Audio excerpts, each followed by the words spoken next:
computer. Okay, so hi everybody. I'm Lori Leisure from Interior Design Community. I am the founder of Interior Design Community, and we're here today with Ross from Step Forth. Hi, Ross. Hello, how are you? Good, good. How are you doing through all of this nonsense? Amazingly busy.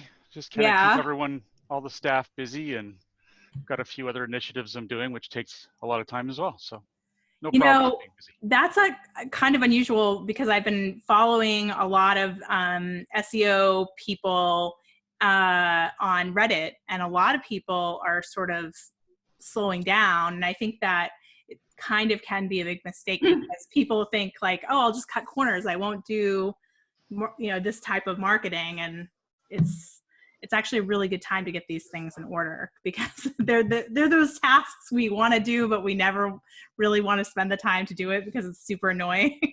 And you actually like doing it. Well, I have to do it. Yes. Right. Yeah. But I've got other stuff going. I want to help while this is going on. And Right. so I've been doing different projects like that, and luckily, yeah, my staff's fairly busy. I mean, we've lost, no lie, about 60% of our business. Oh, wow. But not completely. They're all on pause right now because Right. they're happy to work with us. They just can't afford us to pay right now. So that's Right. fine. Luckily, Canada's got some good backup for us. So I'm waiting for that to come, but that'll help a lot. That's great. So people who don't know, Ross and we've known each other for about 8 years now. You've been a moderator for Interior Design Community. He teaches a lot of designers about SEO, about their websites, what they need to have on their websites, and it's great information. It's always been really great information. So I guess my first question is, why do you need SEO? Why is it so important? Sure. So I'm going to go back to a sort of a classic analogy, but it works. You can't just build and expect people are going to come. Yeah, as you all know, I'm sure you've heard that before many times, but it's true. I mean, and even now more so because there are so many websites out there, and it's growing exponentially. A lot of them aren't very good, but some of them, the ones that deserve to be at the top, don't necessarily get found. And the ones that deserve to be at the top, the reason they can't be found is because when Google looks at the content, and ultimately Google will find just about everything online, but they'll find the site, they'll look at it, and they're going to try to determine what is the overall topic. What is the text saying, if there is any text. That's the other issue I find a lot, and frankly a lot with interior designers, is very graphical, which makes perfect sense, but text is important. It does provide Google with a sense of what your website about, what each page is about. So if you don't have that on there, it can be very difficult for Google to determine where it should rank. And people talking about your website, talking about your content, all that information adds up to an overall image of what Google thinks your website should be, whether or not it has earned the right to rank. And that is the key here. You have to earn it. And creating great content helps that way. Creating a website that's very easily indexed by Google, in other words, read by it. All of these things add up, and that's search engine optimization, sort of in a nutshell. Okay, so you want to be found in Google. I mean, everybody knows that. It's sort of the yellow pages of today. If I'm going to find something, I want to Google it first and look at it. Now, that sort of leads me to like some of the recommendations we've given in the past, where a lot of designers will, get reviews on Houzz or something like that instead of maybe getting Google reviews. I know personally that it is a little bit more tricky to get reviews through Google than it is on another website, unfortunately. So is that something that you're recommending to like as a first step, why don't you get some reviews built up on Google? Yeah, so yeah, Houzz is a tricky one, isn't it? I mean, it alone has delivered business to people. I know some people have done very well through it. I don't know whether that's consistently now the case. I things change, but I can see why some have invested the time in it. but frankly, Google is much more exposed. You know, you're going to get more exposure in many more platforms if you focus a bit more on it. There's also other marketplaces, such as Yelp and all these places are a little tougher to work with, but they also have some exposure. Oh, hello, one second. Hi. What's up? Sorry. All the kids are at home. We're on the news. You see this on the news all the time. Okay, everybody, during this time, I'll remind you that there's a chat box over to the right, and if you have questions for Ross, type them in there, and I'll ask him at the end. There you go. Thanks very much. Sorry about that. Where was I? So review, like if they wanted to get a review on Google versus. Thanks. So focus on Google, I guess, is what it comes down to at the beginning. If there are other places that are also similarly exposed that aren't behind a paywall, aren't owned by that company, and that in some respects is an issue, I think I'm fairly certain with House that content is owned by them, even though it's a testimonial for you. You know, they could shut down tomorrow and you won't have access to that. That's a very dangerous thing to have. True, Google could do the same, but highly unlikely. So that's so let's talk about the you know, just the map of your website. So you've got your home page, you've got an about me, you've got maybe your portfolio, you've got maybe a blog. You know, I've noticed, because I've looked at a lot of different interior designer websites, probably not as much as you have, but that sometimes like some key information is missing. And I know a lot of people are doing, you know, they're reluctant to put their address on their website. They just want like contact. And that's, what do you think about that? Yeah, that's the one I have to bring up often, and it's tricky because many times interior designers are working out of their homes, and that's an awkward thing. Do you really want to put your address on there? If you're focusing at all on a local business area, that address is going to help you a lot, simply because Google is, you know, they have this place called Google My Business. If you haven't already been on there, it's very important to be there and set up your profile. But when you do that, it's asking you for your address. You can say no, I work only in a service area, but that has diminishing returns. They want to see that you're in a physical location.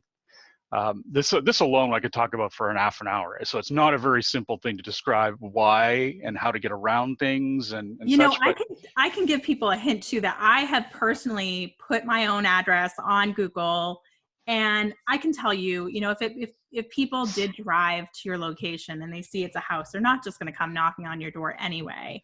So yeah. If you are working from home, it's perfectly okay to put your address. People aren't going to show up in droves, you know, wanting to come into your home. I think it's perfectly fine, and it really will help you, right? Yeah, it'll help you to be found in the area that you're close, like people who are searching in the area around you. Right. And it will help you a little more being found in outer areas, but it does have diminishing returns as you get farther out. And the other thing too is, again, this is why I could talk forever, because there's so many ifs, ands, and buts these days. This is why Google changes things and keeps us busy. Technically, if someone wanted to, they could have your listing paused because you don't have, or you know, put on hold or suspended if you don't have any kind of signage out in front of your place. Right. It's supposed to be a business. Right. That will not, I'm almost certain that will not happen unless you've got a real big spat going on with someone. It's not a big deal. It's for an interior designer, what else are you going to do? And it's worth that opportunity of being found a little better. If you're worried about it, do the service area, just read about it. There's a lot to that, or discuss it with myself or another SEO, because yeah, there are ways to finesse a service area business. Now, do you think that when designers are setting up their website, what are some of the common mistakes you're seeing? Well, number one is the one I mentioned earlier, which is going too graphical. And I can totally understand it. Graphics look amazing, and it's everything for an interior designer. It's all about that image, what you've done. But you do need to intersperse some content in there. It has to be something that Google can read. Google technically can read what's in an image, but they don't, because it would just be too burdensome on their servers. So they don't read any text that's in an image. If you've got text in there, it's not going to help. If there's no text, it's just imagery, there's just very little that they can get from it. So make sure there's some text on page. Another thing is, don't have the one long page and not any other internal pages. If you think about it, if you're looking at, if you were sort of put yourself in a robotic point of view here, if you're looking at a page and it's only about one thing, it's a lot easier to determine how to rank that page and how to determine what it's about. But if it's one long page with essentially the content from multiple pages in it, it's gonna be a lot harder for Google to determine how to, what pocket to put that in. So you want to ensure that you have them broken down in very sensible places, and you don't need that many pages, but you do need to make sure that they're very clear on what it's about. Technology wise, that used to be a big issue, using Flash, using all these things, but that's not a big issue anymore.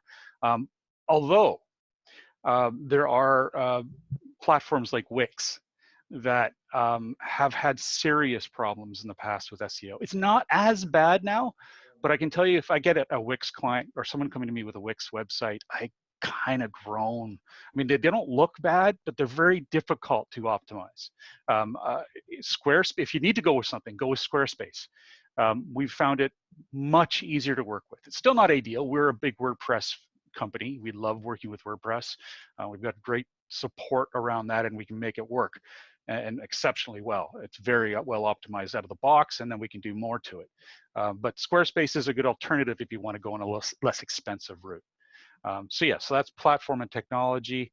I guess there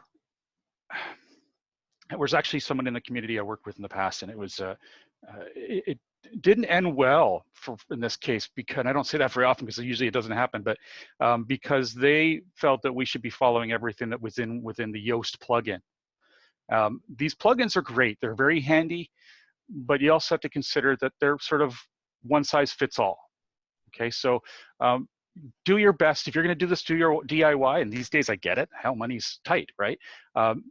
For sure, use something like the Yoast plugin. And for all those that don't know, in WordPress, it's a plugin you can install, and it helps you with your optimization. And it's very handy. I like it. We've had Yoast on my podcast before. It's basically like you're putting a keyword in the title. You're making sure that keyword is in your text somewhere, and it'll give you the green light to, yes, this is SEO. Yeah, and from our perspective, obviously, in that last case I was mentioning, we're like, well, we don't need to focus on that. We've been doing this 23 years. We can do it our own way. Yoast just happens to be one way you can use a plugin to help you do it.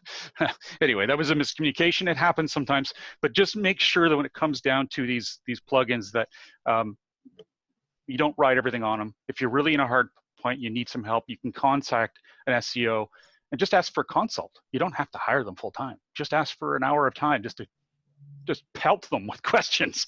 I get that. I love that. I get it. I'm a business owner too. So, this is a great time to sort of introduce another skill that Shimin has. If everyone doesn't know Shimin, she is, a business strategist, and she's, really great at figuring out what your company should do moving forward. But one of her really strong skills is copywriting. And I know a lot of designers struggle with, they're not writers, they're designers, and they don't know how they know what their voice should sound like and what represents them, but they don't know how to put that on the page. And so, I recommend always, if you're really struggling with that, you just can't really get the wording correct on your website, talk to Shimin, talk to someone like her that can get that information and make it look like you and sound like you. And she's done a ton of stuff like that. I mean, she's done content magazines and all sorts of content for designers, and it's always so beautiful. I love someone who can do great content. It makes such a difference. It does. It really does. And it's not simple to do. That I think that a lot of designers miss the mark on is writing content around your portfolio. So they throw in the pictures for the portfolio, and there's nothing about what the project was. Where it was located is awesome, because you have a location that's telling Google, boom, I know this project was around here. Even if you're not going to say their exact address, an area, a neighborhood, something in that that area. If you're putting out like, just a little fun description of what the project was about, and maybe even get into some problems that you faced when you were doing this project and how you overcame them. That's such great. I always love those stories. I think that they're so wonderful because it makes, people realize that, it's executed so beautifully. You have this beautiful room, and sometimes it's like watching a ballet where it looks so effortless that it looks like anyone can do it. And that's really where a designer can sort of say, well, these are the things that I did that only I would know how to do this because of my experience. And you're missing it if you don't share that information, because it's so, it's what consumers want to see. It's what I want to see. It's probably what you want to see when you're looking at a product. You're kind of going through and you're kind of reading reviews, and we all love to kind of look into those things and hear the good stories. Well, another thing that people don't do, and I should have thought of this earlier, was video.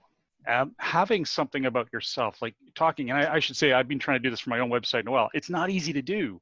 I mean, I do have some videos on my site of me talking about services, but I've always wanted to do that one for the home page. One that when people look at it like, wow, this is a real person. This is not just another company. And in my case, it's important, not so much as yours though, because interior design, they're working directly with you.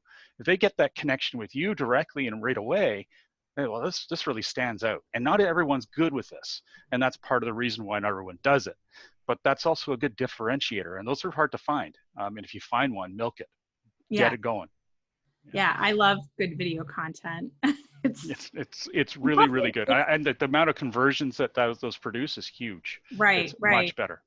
And I think that this is something that designers sort of forget sometimes, that, it's easy to say, I want to rank on Google, but really most designers really just need to rank locally, which it's a lot easier to do that than you think, you know what I mean? Especially if you're not living in a very, very competitive market like New York City or something. But even then, I mean, there are a lot of designers who, if you're paying a little bit for SEO, or if you're even picking up tips and tricks from someone like Ross, you can do things that really, separate you from everyone else who isn't, having neighborhood locations on their projects, or having their location on their homepage, or things like that, and adding good blog content that's interesting. Mm-hmm. Yeah, definitely. And again, back to Shamin. Sorry, I hope I say your name right. Yeah. That content, really getting the message across and making people feel comfortable, and the level of writing too. Sometimes people write very complex words. There's so much to it. It's a real finesse. So that's important too. Yeah, I forgot about that. You're thinking about your own industry terms, and sometimes it's good to like definitely put a definition on those things so that people understand what you're talking about. Mm-hmm. Because we can get in our own little world of the design world and forget, these other terms. Just like you can probably get them in the SEO world and forget. It's bad. It's really bad. Even I go, wait, what was that? What did that mean again? Yeah, it's not good. Now, you talked a little bit about Google My Business, and I think that's sort of a separate thing. Can you talk a little bit about that, what it is and why it's important? Sure. So in search results, there are, back in the old days, we used to only see one type. We just see the organic search engine rankings with some paid ads at the top, paid ads at the bottom. Over time, it's turned into universal search, where you're seeing images injected in there, knowledge panels, which talk about a particular topic you might be searching about that's actually furnished by Google or sourced from other places, kind of like a definition, mixed with ads interspersed. Then they brought in maps, and that's about 7 years. I don't know. It's been a while. But they brought in maps and a local bent to their search results. This only generally happens when you're on your phone and you're doing a search in a specific area. If you type in furniture store, then that furniture store that's the closest to you generally will appear. It's all about your origin of search on mobile. When you're doing a search from your desktop, if you do furniture store, then it may or may not show local. But if you do furniture store and then the city, then you will. And so local shows that map, and it has maybe 3 or 4 listings below. Those are business addresses, businesses with information. Generally, they have a review next to them.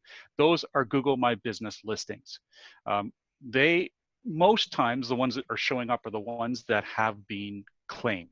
That's a very important step to take. You have to find your listing and claim it if you haven't already done so. Oftentimes your listing or your business will be in there because they get a lot of this information from data aggregators like Axiom and such that you can grab that information from and just import it into their system, and they just got the basics. Well, go in there and claim your listing. Then you go inside and you make sure all the information is correct. The address, so the name, address, and phone number, we call it the NAP. Make sure that that is consistent. So it is definitely matching where you are, definitely matching. And then you go to other places around the net and make sure those are matching, but we'll get to that. Add your services, add your your business description, your hours. Try and fill it out, essentially. You want this thing completed. The more complete, the more Google's a little more satisfied, and you have a better chance of showing up. That's just one small piece of that local algorithm, but it is important. You want to make sure it's very complete and that you're checking it monthly. Oftentimes, if you don't, you'll get a little Google hint going, are your hours up to date or this? And you don't want to see that. If you see that, it often means you haven't been going in enough. They do. Again, these are changing all the time, these factors, these ranking factors. But if you're going in there and you're participating in Google My Business more often than not and verifying changes, that sort of thing, it's a more active, updated profile. You're going to have a better chance of some visibility. Next is reviews. Google My Business is where you would send people for reviews. And from within the system, it's quite easy to find the link that you would then provide to clients to do that. Generally, you would just want to make sure you hand it out to the people you really want to leave a review. Some people are overly critical no matter how happy they are, so you want to make sure you're careful with where you hand that out to, because once it's online, it's a little more difficult to manage. Add imagery. Do that on a fairly regular basis, maybe monthly. If you can do it more often, fantastic. But also, what part of that check I should mention when you're checking it monthly is oftentimes more popular businesses and business types will be victims of poor information updates. So people have gone in, and I want to say poor, not malicious, because that does happen. But I've had clients had people change their phone number, and all of a sudden that business that could have been going to them went somewhere else. And unfortunately, I swear, I try not to swear at Google when I'm doing this on my podcast, but I talk about this all the time. When someone makes that change, it often happens live. It makes no sense. It should be vetted by you, but they warn you, but it goes live immediately sometimes. It depends on the level of the person who's making that change. So, and level being how often they've been doing it online, how good a reputation they have in Google's ads. Huge topic. But anyways, that's something that you should be monitoring. You'll go in there and you'll find, what? I'm not closed on Mondays. What the hell? So you change that and make sure that it's always updated. No, Jeannie just had mentioned something that I want to bring up too, that she had a past client who, or past employee who left a bad review on Google, posing as a client. She's been trying to get it taken down for over a year. What can she do? Yes, I know. And we've had to help clients with this the best we could anyway for a long time. Google kind of sucks at this. Unless there's some way to prove, and generally there isn't, that that person was an employee, that this is malicious. All you can do is bury it in good positive energy, positive reviews. If, however, there are certain things that if they attack you on it, if they mention anything Now I mentioned this from perspective because I worked with all different businesses, but like I work with dentists a lot. If they mention something medical, some sort of very private information about themselves, that can be removed. But yes, if it's malicious, it's attacking you, you can generally have that considered and removed. Trying to think any other ways. If they're mentioning names, anything like that, you may have some grounds to have it removed as well. There's quite a list of things you have to go through to ensure that you can get it removed, though. Okay, so can Jeannie reach out to you too to see some of the steps to do that? Oh, for sure. Yeah, if I can help, I will. Okay, and now we also, Shimin, I'm just going to ask a few because we're piling up on questions. I want to make sure we get through them. What are the best places to research keywords? Like keywords, if you don't know, are, they're words you're going to put in a blog post, words you're going to put on your website that would, hopefully get you search results.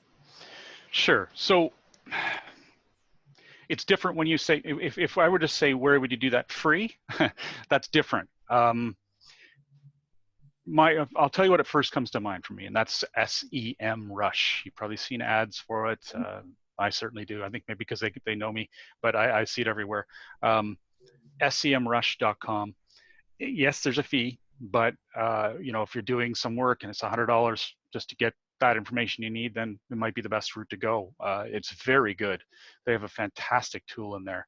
I'm going to go into it right now to remember exactly what it's called, but it allows you to put in information in like where is it here? It's the Keyword Magic tool. That's the one. And we're kind of enamored with it at Stepforth, and we work some big campaigns. So it definitely has been very impressive.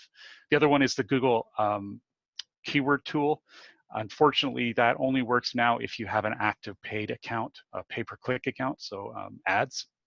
But if you do, you could actually just set up an account and not even, and maybe make it look like you're about to do a campaign, but don't press the button to start. You can get access to it. So there's some information there.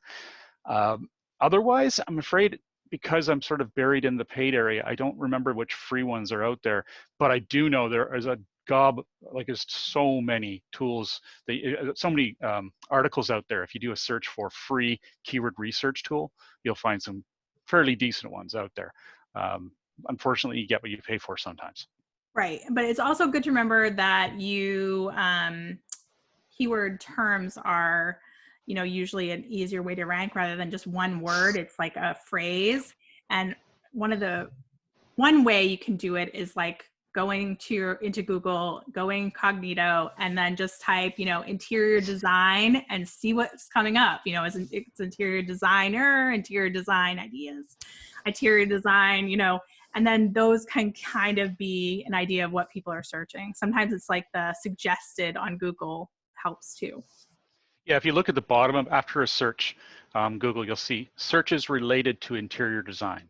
And then you'll see a number of different searches. Now, oftentimes it is local, so that is very handy. So if you want to do any local targeting, like for me, when I do this, it says residential interior design, Victoria, BC. So someone actually types that whole line in. You wouldn't think that's pretty long, but you apparently do. So that's good intel.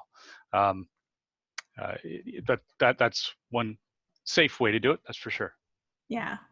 Now, Heather asks, she's just revamped her website. It's 2 years old, but nothing like you see today. She also has a large metro area, plus moving to Charlotte, North Carolina area at the same time.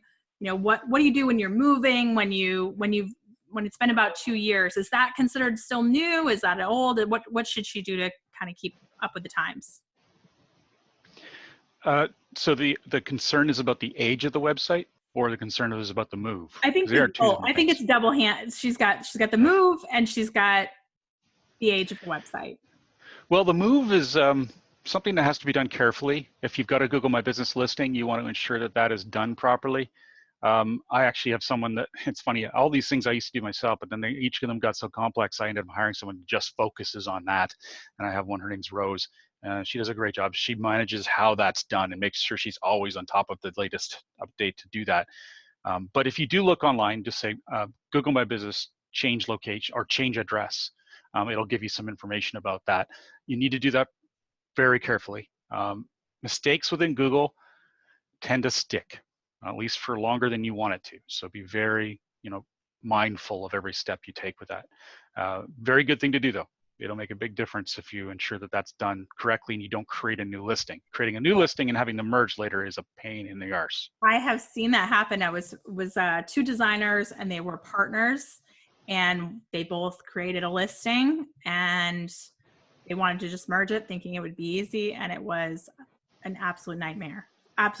So if you're doing something in Google at all, really think about hiring a professional, because if you do it incorrectly, it can be harder, beyond your skill set to fix it, really.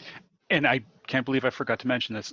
Rather important right now, due to all this COVID-19, Google My Business is on very, I mean, they were slow before, but now, first of all, don't bother sending anyone there to reviews. I can't believe I forgot to mention that. I apologize. Because right now, I believe they've got reviews turned off. We're not even sure if reviews are piling up and will just turn on again once they've just, re-enabled everything. But for some reason, they've disabled them. Maybe because they can't, they don't have enough manpower to vet them. I don't know. There's some strange things going on. I know though that any issues, if you have anything go wrong, it's going to be a very difficult time to get anything done, because there's pretty much no response over there right now. They even have an alert on their page that, anything takes forever. So please keep that in mind. So we have Madeline, and she says that she has a Wix page. What can she do? Good question. I do want to be fair and finish that last one about the site 2 years old. 2 years is yes, it can be a long time in the internet realm. If it was kind of dated when it was made, then that might be an issue right now. Things to be concerned about is our page speed, how well it loads, how fast it loads, how it looks on mobile is number one. I look at those two things right away: page speed and mobile. With that, that tool that Google had for, is your website optimized? And I remember someone who literally just gotten their website done, and they put their web address in, and it was not optimized for mobile. And we're like, the news had come out that they weren't even indexing. Google wasn't even indexing if it didn't have mobile in like days. This is gut wrenching to see. I know someone had been through that. But if you're not hiring the right designer to design your website who doesn't really know this information, sometimes those things can happen. So I love that we're doing these kinds of things, because it just educates you enough too, so that you understand what the pitfalls are. And that's why we do these, because I want you to be educated enough about websites that you're not making mistakes that are going to cost you big money. This person had designed a whole web page. I don't know how much money she put into it, but she paid a professional, and it wasn't being indexed. So I'm gonna get whiplash from nodding so fast. It's so painful. I get people calling me all the time. My site's almost done. I want you to do the SEO. I'm like, pause. Let me look at the site before you sign on the dotted line, because there's nothing that makes my heart just ache more than someone who said, I spent so much money on this. I'm so excited now I get to do the marketing. Oh, well, the site isn't really ready. Oh man, I don't want to be that bad guy. I really don't, because it's thankfully becoming less common, but there are designers out there that don't realize that you really need to design mobile first. That's why Google has changed to mobile first indexing. That's official. They are all about mobile, desktop second. Everything's turned on its head. So you don't design for desktop first, mobile first. So if your experience in a mobile phone is not good and on multiple platforms, you're going to be hurting. And it's so sad. So yes, for that 2-year site, make sure those things are in place. If it works well in mobile, the page speed is pretty good. You can use something like GT Metrics. That's GTMetrix.com or .org. I can't remember. Sorry, you'll find it though. To run a test on your site, it'll tell you, or maybe in your homepage, it'll tell you how fast it's loading. If there's any issues, it'll give you a rating, an A, B, C, D, just like you get back in school. And it'll give you some idea of what needs to be fixed. If something's really bad, let me know if you want. We have designers that focus just on fixing page speed. There's a lot that has to be done. There's so many different little updates that can be done to fix that. Sometimes it's not possible though, so you have to keep that in mind as well. Now the Wix site. If you're on Wix and you're performing well, you're getting business, don't worry about it. If the phone is quiet, of course, right now that might be a hard thing to go by because it's so difficult right now. But if it was quiet before all this hit, then maybe you want to consider a transition, or at the very least, look for an SEO that focuses on Wix. I don't know who would do that, but maybe there's some basic stuff you can do that will help you get some more visibility. If you're in a competitive market though, like if you were trying to do something in New York and you had Wix, I wouldn't want to do it. And I'm sure I could get in arguments with their SEOs that like Wix, but there's very few. So I would think that a transition to something like, again, if you want to go with a similar kind of platform feel, go with Squarespace. Some beautiful designs on there. They're really nice, and they can be optimized well. Or do the leap to WordPress. Yeah, it's going to be a bit of an outlay. Nothing like it used to be. Like you're not spending 10 to 20 grand or anything like that on a website. By God, no. I mean, you're probably, I can only speak from my own perspective. I know some companies who do charge that still, but 5 grand will easily get you a beautiful site. And sometimes even with all the optimization built in. It really depends on what your expectations are, the target market, how much content you have, how much needs to be moved over from the old site. There's a lot to it. And if anyone, I'm not here to toot my own horn, but if you do need help, I am here. I do have a free consult on the website, totally free. So just bend my ear and we'll see what we can, at least I can tell you and point you in the right direction. So Suzanne says, I'm using WordPress, keep getting a pop-up that to add more copy. Now I've been told by more than one person who has been giving me feedback on my site that I have too many words. And that's, a lot of SEO guys too that are wanting long form content, but it's not good if it's not good content, then if it's like 10 ways to, make your bathroom, look larger or something like that, it becomes a bit ridiculous, like word vomit, Yeah. So there's different types of content. We have what we call an authority building plan. And the reason I mentioned that is because it's based on that concept. We have 3 sections of it. We have major ideas, evergreen ideas, and one-off ideas. So essentially we're building a content plan for our clients. But what we do is we look at all the different sites or content out there for a particular, whatever market the client's in, and we find what content's done really, really well. And we go, okay, well, let's see, that has done well. It's got lots of shares. Some of them had hundreds of thousands of shares. Well, we know that's going to work then. So what could you do? What could your spin be on this? That way, when you sit down and actually write, it's going to be something worthwhile. Now, when you get into that different types of content, you can get the one-offs, which are like that 10 list, the top 10 list. It doesn't have to be big. It has to be something that is excellent. Everything has to be excellent these days to show up. It's just the way it is. You have to put your time in. Any kind of one-off, this is going to be easy to write kind of thing is generally not going to be good enough. I hate to say it. Unless you're a true pro and no one knows what you know, then maybe that will work. But in many cases, you have to really put the time in. But a very good top 10 article can kick butt. And you don't need to do that verbal diarrhea to make it work.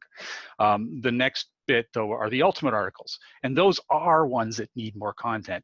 A friend of mine created one on video editing, or no, the best video setup. And my God, I looked at this thing and he was killing on this thing. It was just rocking on the internet because anyone who read it would go, wow, I'm going to share this. I mean, it was so perfect. It covered everything in great detail. None of it was useless content, though. I mean, it was all very well written, very well thought out, beautiful graphics, multimedia. I mean, this thing was an ultimate article. You create something like that, let's say about renovating your kitchen or renovating a bathroom, whatever, and you do so well with it, you're going to get more authority from that. That authority helps drive rankings. It's a wonderful way to do marketing. And Ross, part of what you're talking about is actually what a lot of the designers here would talk about as blogs. And somebody did ask that question, is there still room in the market to start one? Is it worth the time and effort? This is something I tell clients all the time, is that you're not starting a blog. Design bloggers originally, they were able to sell their content and it became this really big deal. Still can happen, but I always tell people your blog is there to serve your SEO and your content as much as anything else, because that's the one place where you can be evergreen and post these articles. So talk about the balance between your SEO content on your homepage, where it's more evergreen and it's introducing you, and your blog, and how people can use blogs today, as you're saying. Sure. So actually, I think of it in 3 ways in the content on the page. So yeah, there's the content on your homepage, which technically is evergreen, but it's really just, that's your marketing copy. That's the informing people where to go throughout your website, and hopefully driving them to the places you want them to be in a subtle way. Evergreen content, we like to put in sort of a resources section of a site. We like to have a place where these are pages, because they're they don't expire. Blogs are designed to expire. I mean, they're archives. They're date specific. So if you create a blog, I like to consider it as a date specific thing. Those are where we put the one-offs. These are the kind of articles that might be, you know, what are the great Christmas trends coming, you know, whatever it is you want. Don't be like Costco and do that now, but do it in November or October or September or something like that. But talk about what's coming, and then it's going to roll off the page, and your next one will show up, and it's just something that people would be subscribing to as a feed, you know, whatever it may be, or getting by email. But yeah, the resources section of your site is where you're going to put stuff that's truly evergreen. It's going to be a mainstay of your site. Cornerstone content is another term for it. These are the places that people will come to on a regular basis and go, yeah, where was that place that had that great thing about paint and all that information? You know, we did work with Hadley Court, and that was it's a fantastic blog. It's award-winning, and we've done a lot of work with them, and we just killed it. We're really proud of that. Lots more traction and stuff. It was easy though, because the content was so good. That's key. I mean, you make an SEO's life a lot easier when there's great content. That's why we consider it a partnership when we work with someone. We want to make sure they've got that content pegged, because we can't do that for them. I mean, there are instances where we've been paid to get really good writers to write for them, but you know, that's a whole nother budget. So in many cases, the client has to do the writing and do it really well, and then we have that ammunition and we can make it work.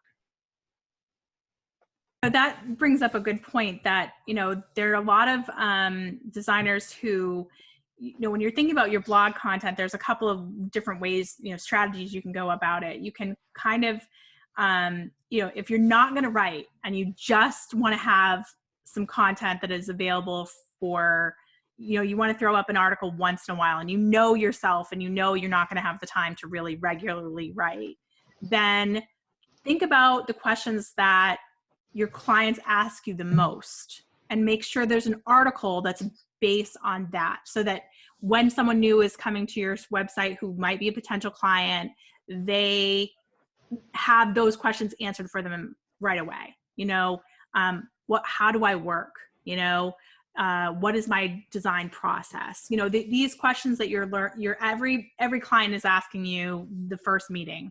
Those are great potential articles that you can have on your site, and just to tackle like one a month, and that should be fine. And even if you're miss a month or something like that, it's not. But if you do want to grow your blog to be money making, and you really invest some time in it, and you like to write, then, you know, really think about it in terms of like, you know, try to be more consistent. Do one a week, you know, and try to think about content that is very interesting. You know, I think a lot of designers just write the same articles. I know, like, everyone who goes to High Point, after the High Point, they do a trends at I have spotted at High Point, and there's like 35 of them that are on my webpage, on my homepage every day. There's a couple that are really like, I know them and I know personally how they write, and I'm going to read theirs because I know that theirs are good, but a lot of them are very repetitive. Yeah, and that's why I hate writing about SEO these days. I mean, I did years of writing. And now I just find myself in a rut. It's just, how do I write about it now? Because everything's been written so many times. I know, yeah. You know, It's just like, painful. but you just think about those. The great thing about designers is they have clients that they're interacting with every day, and the clients are asking them questions a lot. So those, you know, when you have a question coming in, jot it down. Like that's a great, you know, even in your like phone, make a list of blog ideas. And every time you get a question, go back in your car and be like, okay, they asked me these questions. These will be all, those are great blog posts, you know? Yeah, definitely. And if there's actually, I'm trying to think, I'll actually answerthepublic.com. If you go to answerthepublic.com, they have an ability for you to search what people are asking about. It's a cool little tool. If you, the basic one will give you some information. It used to be almost totally free, but now they have a paid version, as with everything. But it has got some pretty amazing information and a really wacky interface. Kind of Oh, creepy, that's actually. cool. That's really cool. Don't look at me like that. So Anyway.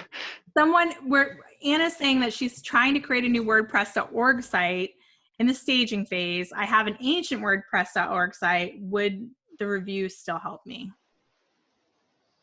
Sorry, I missed part of that. Could you It say that says again? she's trying to create a new WordPress.org site Ah. in the stage phase and staging phase, and that she has an old WordPress.org site. Would a review still help me? Reviews will always help your business because Google My Business is actually standalone. In fact, in Google's dream world, everyone would just have Google My Businesses and they wouldn't even have their own website because it essentially doesn't need a website. So yes, reviews are important. If you have a website and it's doing well organically, does have good rankings, typically your Google My Business listing also appears a little bit better. So you definitely want those two, but you don't have to. So yes, keep going with those reviews. Just not right now because things aren't working so well with Google My Business. Once things are back up and running, that's where you're going to want to send them. You could always begin, though, for everyone listening, you could always begin creating a bit of a list of people who you think you could target when all this is done. And target's a bad word. I don't like it's negative, but you could prompt for a testimonial, and you could create the content saying, hey, you know, thank God all this is over. I hope everyone was safe. Be very genuine about it and just say, hey, you know, my business could use a bit of a push as with everyone else. If there's anything I can do for you, I will be there for you. But if you could leave a review, that would be a huge help to me. Thank you very much. And thanks for your time, for your consideration, whatever. But put it out there, have that ready. All these things you can have ready. This is a fantastic time to prepare your marketing and to do whatever marketing you can as well. And in fact, I was saying the other day on another podcast, it's a fantastic time to even redesign your website if you have a little bit of money put aside, because, well, I hate to say it, but probably not a lot of people are looking at your website right now. So why not take the advantage of making those changes, spending the time, and you've got the time too to focus on it. It's a time sensitive job. I mean, it takes a long time. And if you can focus on it a little more with more priority, that's a great time too. Anne was actually asking, she just clarified to me, she's asking whether a review from you would help her because she's got a WordPress.com site. Can you do anything on those kinds of sites to? Generally, we can certainly help. I would charge nothing just to look and make sure I can help. I would never just jump in and do it. So if you want to contact me, I can look at it and at least tell you if there's anything we can do. How about that? That sounds great.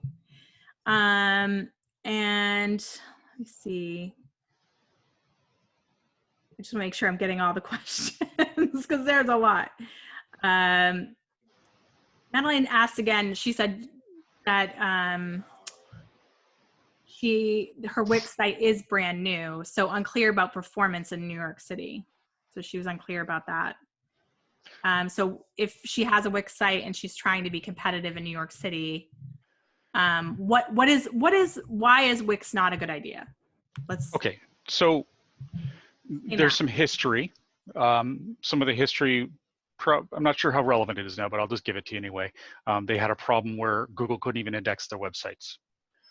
That was a huge issue for companies that were on Wix. That doesn't happen now.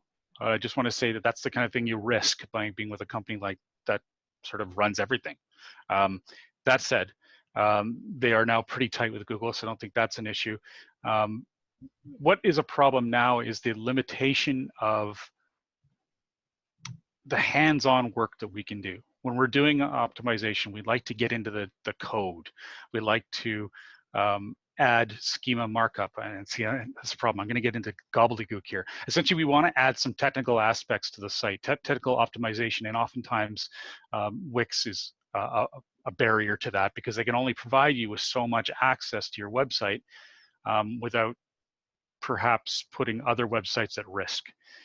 So part of it's necessity just on their whole system. Squarespace somehow gets around that, but yeah, Wix has some limitations there. It's best I can sort of describe it off the cuff.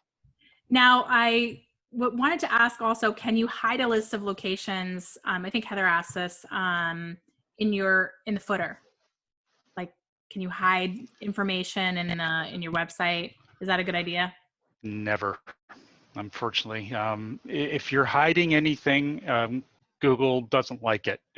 It expects that everything that's on your page is something that's visible. If it isn't, they consider that spam. So yeah, if you've got other locations, other information, and I think it's valuable to someone, then it should be visible. It's just that simple. Okay. And if it's not valuable, then it shouldn't be on the page. All right. And then I just made some videos. Are they easy to add to my website? Are they easy to add? Yeah. It depends. Depends on the website. Yeah, well, it does depend on it. Another thing, it does depend on the technology too. I don't know how easy that is in Wix or Squarespace or whatever. I imagine it's fairly simple. I haven't done it though. I know on WordPress it's quite simple. I know on many other platforms it is. But when it comes right down to it, it's about where you've got that video housed. Is it on YouTube? Well, then yes, in most cases you can just use embed code or use the share URL that YouTube provides for that video. If you're using other systems like VuePlayer or Vimeo or there's a ton of them, but they all have different embedding options. So yes, it's typically simple, but there are lots of ifs, ands, or buts, and sometimes they require a technical hand. Sorry. So let's do a little quick overview. So you want to fill out and claim your Google My Business. You want to get reviews, but not now. You want to wait until this is over, but now's a good time to maybe reach out and start warming up past clients.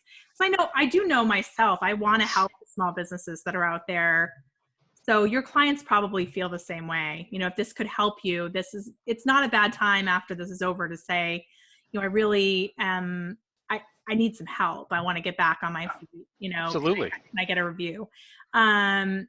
You want to have your home page, have your address if possible. You want to have great descriptions in your portfolio, not just pictures. And also pictures, you kind of like a little bit talked about this, but even pictures can have names. You don't have to just have like an image name. You can actually SEO the photo itself. Yes. Yeah, there's a certain amount of optimization. The alt attributes, the description, even their caption. There's a number of things you can do for it. Yeah. You could have a blog, and that will help you. Resources. I have one more thing, and there were some resources definitely added in the chat room, which you should definitely look at. I'm going to stay on after you too to like go through and make sure I get this on the video too so that they can use them. There's one more thing too that I wanted to sort of talk about, and that if I'm looking at the website, and a lot of interior design websites just have contact forms where they expect the person to contact them, and they don't have like directly their phone number. What is your feelings about that? My feeling is like, make it easy for people to be able to contact you. And sometimes it's really hard. Yeah, it is. I like to see a phone number when I look at a site. Oftentimes if you're using a form, the emails just tend to get lost.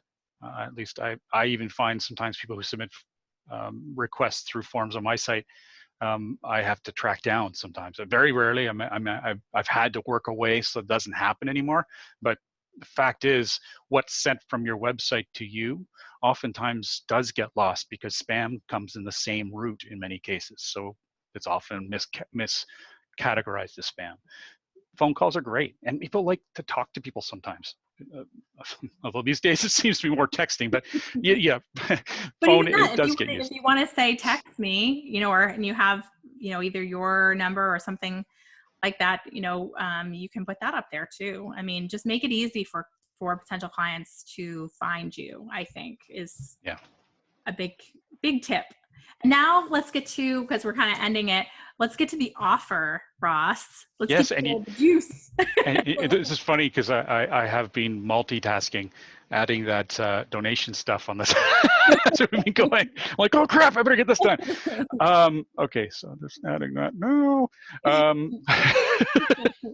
So just to give you an outline, Lori came to me a while ago and said, you know, this would be a great time perhaps to offer something we've done before, but honestly, I think I had a hard time getting it out there and it didn't get enough traction. But it was like I became the middleman.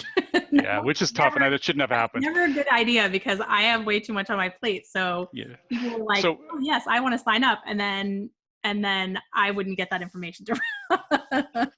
Oops.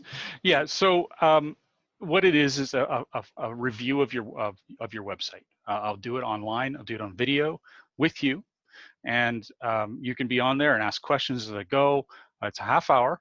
I'm doing it by donation, just $25 to the New York City Mayor's Fund. I did a little research. It seemed to be a good one to do. It's a charity, and it is actually supporting New York. Where my heart breaks for what they're going through over there. And you know, $25 or more, you know, if you can afford it, that'd be great. It does look like they're doing a good job investing that money. If anyone's heard otherwise, let me know, and I'll certainly change the donation to someone else. But it looks good to me. In any case, what you'd be getting from this is my time devoted entirely to looking at your website. We'll be doing it on a shared screen. Again, I'm recording it, so you'll be able to watch it later. I'll house it on our private area, so you can access it at any time. You can even download it and keep it forever. You know, there'll be a couple we're hoping will agree to letting us making the review public, so that we can show people what they can get out of it, and also can learn from what you've learned. It's gonna be a lot of fun. I really enjoy doing these. And it's such a great offer. I know that every time we've tried to make this happen, it's been super popular because it's custom advice. He's going in and looking at your own website and giving you, okay, these are the things you're doing wrong. And no holds barred. I'm going to tell you everything, whether you like it or not. I'll be as gentle as I can, but I'll definitely tell you. And what we'll do is we'll share the URL. I've got one more edit to make, but it'll be done within like 15 minutes. Okay. And it will be up on that same link, right? So it will be, yeah. So it's just use the same link that's in the front of this chat. That there you go. It's already up. The step forth, you know, /services website audit. You know that link. It's called the IDC video website review. And you're only doing how many of these a week? So one. Last time I looked, I think I had a maximum of 6. Okay, so it's first come, first serve. So if you sign up, you know, first before anyone else sees the video, that's better. Yeah, and as I was saying in this on the write-up on the page, I don't know how long I'll be able to continue doing it. We've got a lot on our plate. I'm doing, so other people know too, I'm pretty proud of this. I've been working hard on another website called COVID19now.com. COVID19now.com is essentially information, all the statistics, but also help resources for people who are going through this awful experience, and lots of statistics. So anything about the US is on there, all the state resources and everything. Just been kind of my passion when all this started kicking off. And I'm also now working on, it's a lot of work, but I'm doing one for my province, which is to help frontline healthcare workers get mental health support. I love that. So that's like, but yes, I think that this is going to be really, really helpful. And I really appreciate you donating your time and just asking people for a donation to a charity. That's just amazing of you. And I'm so grateful to have you as our moderator. Sure. My pleasure. It's always been fun working with you. All right. Well, thanks everybody. I hope you had a great show, and we will definitely, be back next week. We're actually going to be doing something also special, we're going to have High Point on. So hello from High Point next week. All right. Talk to you guys later. Bye. Thank you. I'll make sure you Bye, all. subscribe.